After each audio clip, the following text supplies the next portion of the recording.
Hello nerds, welcome to Generally Nerdy. This is the Week in Nerdom, your weekly nerd news update show for the week of December 10th, 2018. I know I probably should have posted this earlier in the week, but we're recording now and posting when we are, so that is the thing. Like I said, the entire month of December and most of the month of November is going to be very much hit and miss because I am doing redesigns and I am doing additions to the Patreon and additions all over the place and kind of changing formats on a lot of things. So that hasn't really afforded me a lot of time because I do everything myself. It hasn't really afforded me a bunch of time to take care of making the actual videos because I have to do all of the behind the scenes stuff because I want to make it look different for 2019.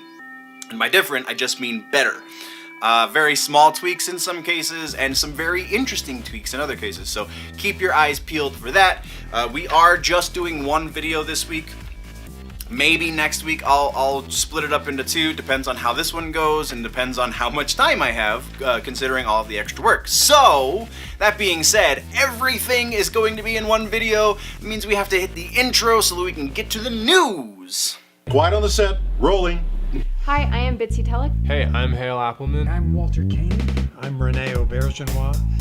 Odo on Deep Space Nine. Michael Dorn, Lieutenant Commander Worf, Star Trek The Next Generation.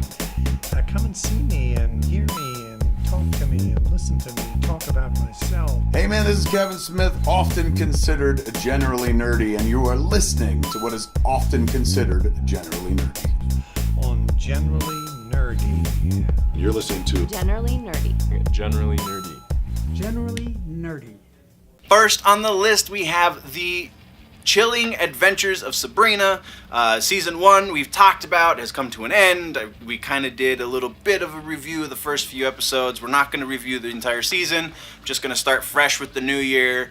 So we have some news concerning Sabrina. As you are watching this, there is a Christmas special up on Netflix. If you have not yet checked your Netflix and you like this show, then so far, I obviously, right now as I'm filming, have not seen the Christmas special, so I don't know if it's actually good, but judging from the trailer, which you can find the link in the description, judging from that and season 1, there's no reason to believe it's not going to be good, and the trailer looks like it's going to just up the creep factor. It's going to be a little bit more scary, which is pretty freaking awesome, I'm not going to lie. Also, Season 2, they are going whole hog. They are full-on filming right now for Season 2. They actually have been for quite some time. Really, since we went dark at the end of November is about when they started filming for Season 2. Because the release date for Season 2 is April 5th. So they're just gunning it, man. They're going. Yeah, so that's what we've got there. Next up, we have a new show over on Syfy called Alien News Network. This is going to be I don't know if it's animated. I honestly couldn't find that information. I would imagine it's going to be animated, though practical effects being what they are these days, it is entirely possible to be live action. What it is it's a news show, a topical current events news show, told from the point of view of extraterrestrials. The main producer on this is going to be Lorne Michaels, which creates a very interesting dilemma because Lorne Michaels and SNL, for those of you who don't know, he is the producer, he is the guy that runs SNL. And also, if you don't watch SNL, which I wouldn't blame you if you don't, because it hasn't really been funny for some time. They have moments, but whatever. Anyway, Lorne Michaels is ridiculously on the left. He's crazy lefty, as very much evidenced by the politics of the last 3 seasons, approximately, is when it's gotten really disgusting over on SNL. But in the past, and like throughout the career of SNL, it's been very much a liberal comedy show. But I feel like when it was at its funniest, the first few seasons, the Farley Farrell era, even into Adam Sandler and some of Jimmy Kimmel, definitely, like, it's always been predominantly lefty, but they've had some conservative comedians. They've been able to poke fun evenly at either side, relatively evenly at either side. But now, now it's just ridiculously one-sided. So the reason I'm going off on this random little tangent is because that gives you just the smallest little glimmer, tiny bit of hope that this could be a little less biased. I wholeheartedly am anticipating it being extremely left. I gotta remember, I'm filming, so this is my left now. Extremely left. But there is that really sliver of hope, that tiniest little bit that maybe they'll get somebody on the writing staff, just one writer very likely, if it happens at all, that, is like, maybe being at war every day of your presidency doesn't make Obama a great president. Or maybe the fact that the economy is thriving right now means that Trump isn't the devil. I don't know for certain that that's going to happen. I know there is, again, that very small sliver of hope. And I'm talking in circles, so we're moving on. Next is Dan Aykroyd recently went on the record saying that they are actively working on a Ghostbusters 3 script. That's right, a third installment of the original series that is going to bring back all of the surviving members of those original two movies, all of the surviving members of their cast, which is awesome. We do live in the post-diversity age. We do live in a Me Too era, so we know that we're very likely, if this happens, if this actually ends up seeing the light of day, which, Aykroyd's got some pull still in Hollywood, I feel like, so that's not entirely impossible for this to hit the ground running. We're still gonna see Kristen Wiig, and the cast from the female-fronted Ghostbusters movie is very likely going to make cameos, just like Aykroyd and the other guy did in the female. I can't remember. I'm sorry, internet. My pop culture brain sometimes has meltdowns, and that's what happened just now. Anyway, so yeah, that's where we are with that. Hopefully, Aykroyd can put something together that the studio goes, hey, this might actually work, even though it's mostly a bunch of white guys, which, whatever. We're gonna continue. Next on our list, we are talking about all of the many things that are happening in Sony's Spider-Less universe. All right, I apologize. I'm reading this off of the notes because there is so much going on. All right. So Jared Leto has officially announced that production has begun on Morbius, and we have 2 earmarked dates in 2020 that Sony has put out and said we're going to put out an original Spider-Less movie here, and then we're going to put out a sequel Spider-Less movie here. And those 2 dates are July 10th as the original, the new Spider-Less movie, and then October 2nd is going to be a sequel. So very, very likely we're looking at Morbius as the July 10th, and the Venom sequel, which we know is coming because it has made so much more money than they spent on it worldwide. I mean, domestically it didn't do that great, but it did still profit. It was still profitable even domestically. Regardless of what you think of that movie, that means they're making another one. So Venom 2 will very likely be October 2nd, 2020, and again, Morbius will be July 10th, 2020. So that's what we have for Sony right now. That's officially updated. I mean, there is still in the works, maybe, sort of, kind of. There is still Black Cat and Silver Sable. They're not doing the joint movie anymore, remember. They're doing a separate movie for each of them. There is still potentially that Kraven the Hunter movie that we were talking about. All of these things are still in the works to some degree, but Sony's kind of holding it, which to their credit makes a lot of sense. I would definitely wait and see how their next foray goes before they just shotgun blast and everything starts happening at once. It's not the best way to do things, and that's not how they're doing it. So we're moving on. Next, we have the DC Extended Universe. That's right, the DCEU, and even crazier things are going on over at DC. Right now, we have an official title for the Birds of Prey movie, for those of you that haven't heard this, because I honestly, it took me even after the announcement, it was still like 3 days before I caught wind of it. So I would not be surprised if the rest of the world has not really heard this. But it is going to be called Birds of Prey and the Fantabulous Emancipation of one Harley Quinn. Yes, that is the whole title of this movie.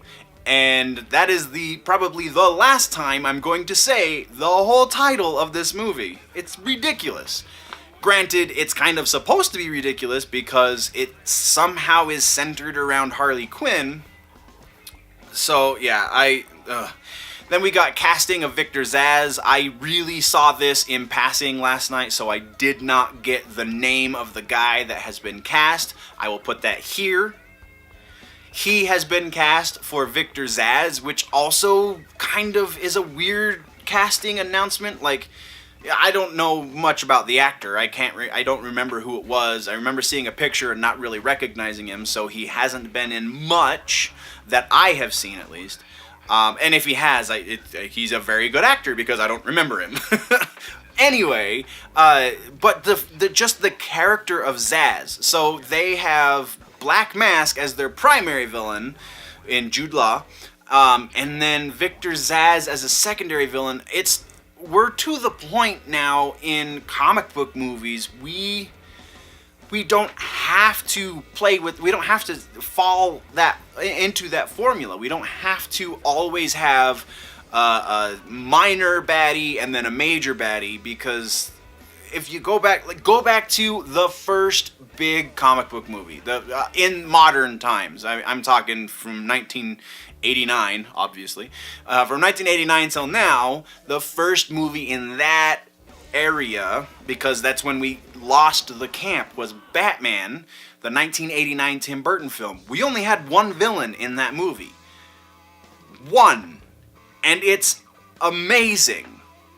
The last act is a little shaky, granted, but by and large, that movie is fantastic. So why do we have to now always have to have two villains? Especially considering Harley's in it, which means we're going to have a Joker in there as well. So there's going to be a Joker subplot that also has to do with the Black Mask, and this is going to be, like, as excited as I might have kind of been at one point, I'm very, very quickly losing that excitement the more we learn about this movie. Jude Law will be a fantastic Black Mask because I am very confident in his acting abilities.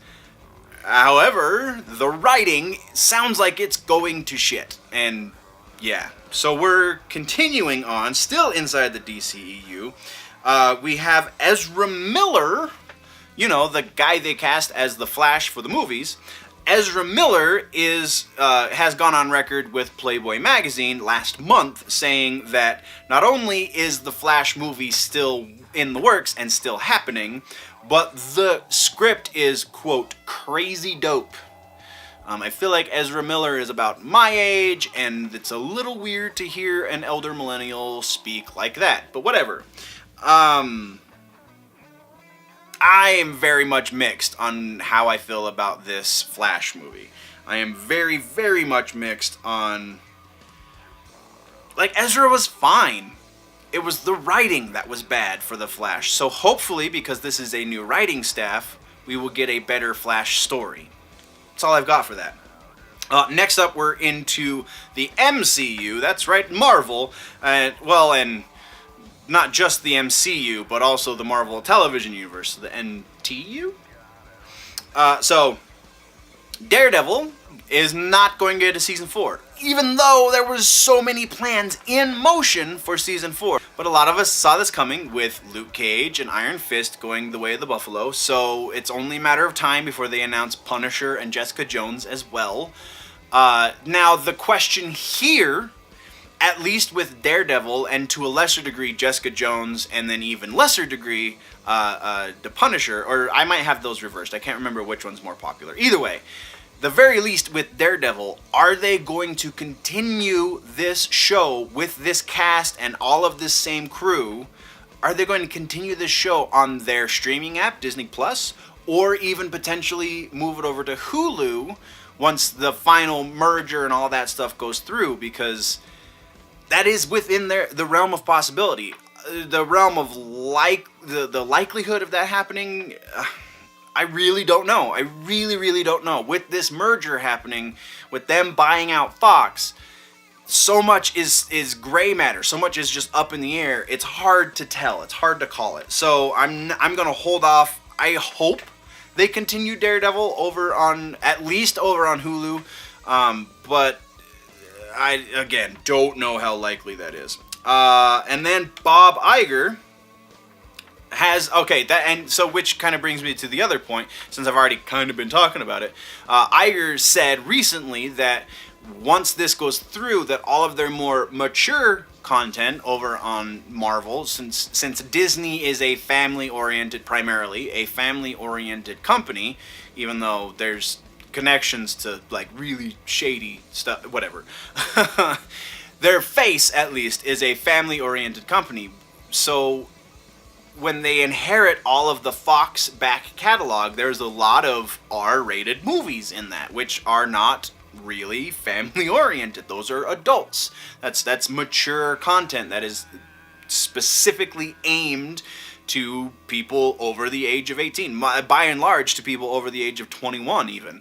So Iger said that very likely, this is not set in stone, but very likely what they're going to do is they're going to take all of that mature content, all of that stuff that isn't kid-friendly, and put that onto Hulu, because again, they're also going to have a majority share of Hulu with this buyout. So that could be really cool. He didn't say specifically, though, if that's what's going to happen. That just makes the most sense.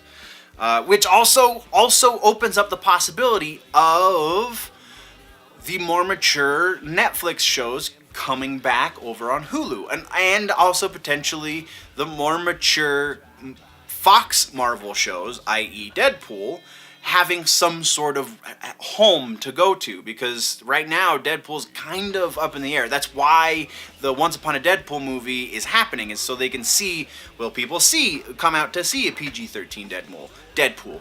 I don't think that is the best way to figure that out, because Deadpool 2 was already a hit, so you're gonna have a lot of people coming out just to see what's different, not because they want to see a PG-13 Deadpool, if that makes any sense.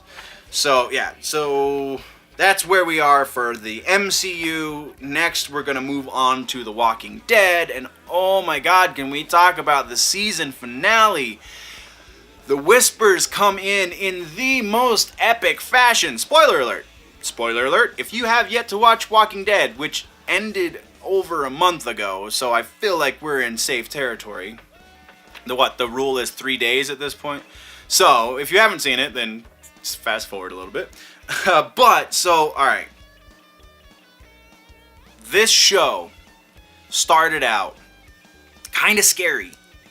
If you are into zombie horror movies, this was a fantastic example of some great zombie horror.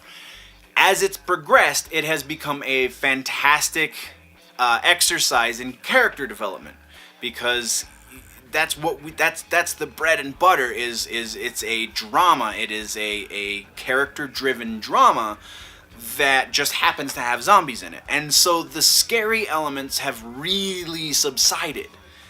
The last 2 episodes of this season brought back the horror in full force. Like, I honestly don't think, aside from the first episode, any other episode of this show has had the same effect on me as the last episode that just aired. With the introduction of Ryan Hurst, I'm almost certain that Whisperer that stabbed Jesus is Ryan Hurst. You can tell by the build. He's a big dude. That looks like his frame. Yes, that was...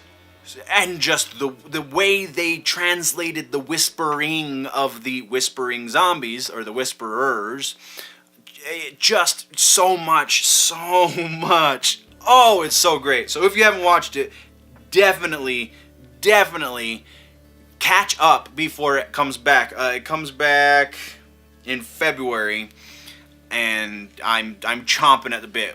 Really, like, I'm always chomping at the bit for new Walking Dead, but this is probably the most excited I've been for this show in a long time.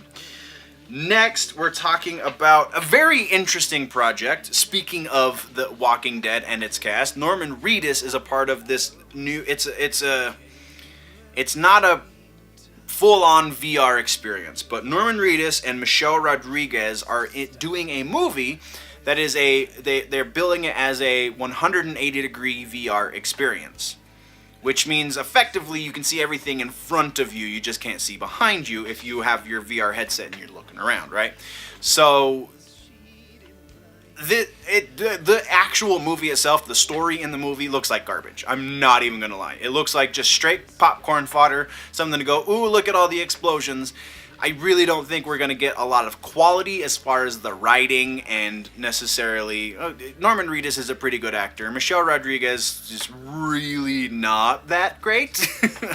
So that's going to be very much a mixed bag. The reason we're talking about it is because of the larger implications, the more meta implications, in that this could be the future... This is a glimpse, rather. It's not could be. This is going to be the future of movies, is full-on VR movies. So, however this pans out, and I didn't even... I'm so not looking forward to the rest of the elements of this movie. I didn't even write down the release date, so I apologize. I'll find it and put it in the description, but right now, I really don't care that much. It's just an interesting... That opens up the conversation of how does VR change filmmaking? Because now you can't force perspective. Now you can't... I mean, computers can do a lot of things, but you can't, like, use your lens necessarily to draw attention to a specific thing. The focus, moving of the focus is going to not be existent in projects like this. So does that mean that because of those limitations that we're going to keep traditional film alive and also simultaneously do VR film? Like, there's this huge conversation I want to have with this. So I'm passing it off to you guys. How does this change your movie-going experience? How does this change your expectations for movies? Do you want to see this be the new norm and have traditional cinema kind of go to the wayside? Let's talk about this down in the comments section. Though, what do we got next? Next, we are talking about... Ooh, we're on the next page. Look at that! My notes. Oh, yes. Eminem just produced a movie. You can see there's a link to the trailer in the description. It's called Bodied. It's a movie about... It's kind of... I don't know. I know, that was a lot of sentence fragments, right? So, it's a movie about battle rapping. Like, that's the basis. But then it has the dude... I can't even think of his name right now. He was like an MTV VJ, and he's... It looks like there's definitely parody elements to it, but it's not a full-on parody, if that makes sense. It looks like it's trying to be both a parody and this socially conscious commentary on the culture, and it looks incredibly interesting. It's on YouTube. It's on YouTube Red, so you have to pay to watch it. So it's not free, which means I haven't seen it yet because I don't have a YouTube Red account. But I'm pretty sure you can do a one-time payment. I'm going to get it watched before we do the next week in Nerdom so we can talk about it. I just thought that was incredibly unique in so many ways, because Eminem's doing it, because... yeah. And then if you watch the trailer, there's a lot of stuff in there that's like, well... this isn't as insanely liberal as we expect out of at least Eminem. Not necessarily hip-hop in general or rap in general, depending on your take on Eminem's music. But Eminem specifically has always been very much left in his social and political politics. There's some stuff in this movie that's not lining up with that, but only a very, very small bit. Either way, it could be wholeheartedly watchable, without being in spite of its politics, if that makes sense. Next, we are moving into video game territory. Not a lot of crossover in the video game territory necessarily. So Tekken 7 just announced, trailer in the description.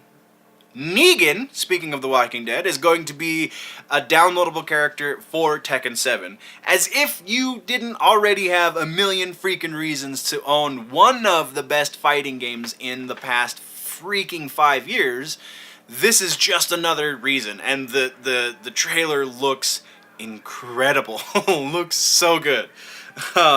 Next, we're talking Mortal Kombat freaking 11. We already did the reaction video. I'll link to it up wherever the eye circle goes.